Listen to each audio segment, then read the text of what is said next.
मनोज जरांगे यांनी आजपासून मराठवाड्याच्या दौऱ्याला सुरुवात केली आहे। तसंच यापूर्वी हिंगोली शहरात आता रॅलीला सुरुवात झाली आहे। रॅलीमध्ये मोठ्या प्रमाणात मराठा समाजातील नागरिकांची गर्दी पाहायला मिळते। आजपासून 13 जुलैपर्यंत जरांगेंची शांतता रॅली सुरू राहणार आहे। यावेळी मनोज जरांगेंशी खास बातचीत केली आमचे प्रतिनिधी कृष्णा केंडे यांनी।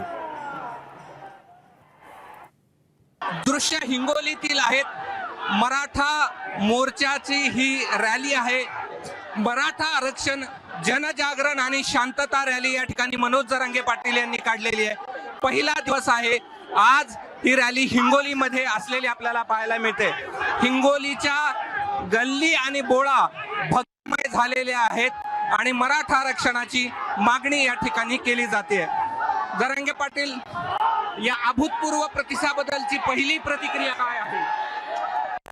माझ्या मराठ्यांचा आक्रोश आहे। मी माझ्या मराठ्यांना आरक्षण मागतोय। मला एकट्याला उघडं पाडण्याचा प्रयत्न केला जातोय सरकारकडून, जाणून घेऊन। माझ्या समाजाच्या गोरगरिबांच्या लेकरांसाठी मी लढतोय। सरकारनं फक्त हा आक्रोश ओळखून घ्यावा।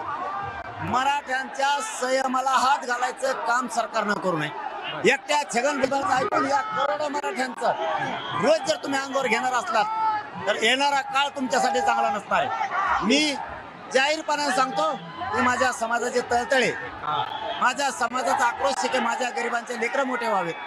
माझा घरातला सगळा मराठा पेटून उठला, तरी 50% जास्त माझा मराठा समाज वारीला गेलेला आहे पंढरीच्या विठुरायाच्या। काही समाज माझा शेतात आहे, परंतु माझ्या समाजाला आरक्षण पाहिजे।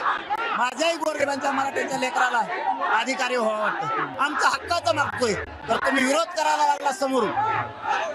मी हक्काचा घेतल्याशिवाय माझा समाज घेतल्याशिवाय सोडत नाही। कसा लाखोच्या संख्येने विसाळा आहे। मागं 5 किलोमीटर दिसत नाही, पुढं 4 किलोमीटर दिसत नाही।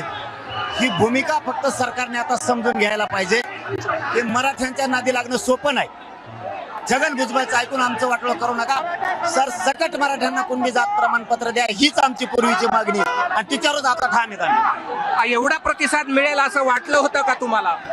नाही, कारण त्याचं असं होतं, माझा समाज, मी खरं बोलतो कधी पण, माझा काही समाज विठुरायाच्या दर्शनासाठी पंढरीच्या विठुरायाच्या दर्शनासाठी गेलाय।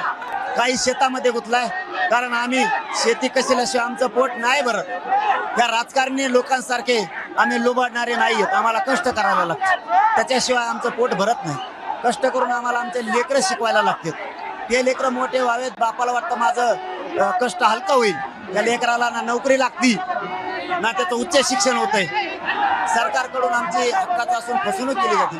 आमचं हैदराबादचं गॅजेट आहे, सातारा संस्थाचं गॅजेट आहे, बॉम्बे गव्हर्नमेंटचं आहे।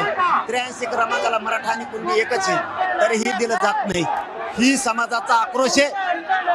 घरातला मराठा, घराला कुलप लावून, व्यावसायिक मराठा त्याच्या व्यवसायाला कुलूप लावून, नोकरदार मराठा त्याने नोकरीला सुट्टी दिली, डॉक्टर असतील, वकील असतील, माझा शेतकरी शेतमजूर मराठा असेल, एकही घरी राहिला नाही।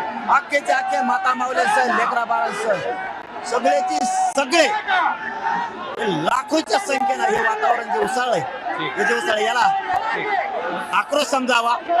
याला न्यायासाठी मराठा समाज समजावं, संयम सुटायच्या आत द्यावं। नसता सरकारचं एकही सीट राज्यात मराठा येऊ देणार नाही। एबीपी माझा, उघडा डोळे बघा नीट।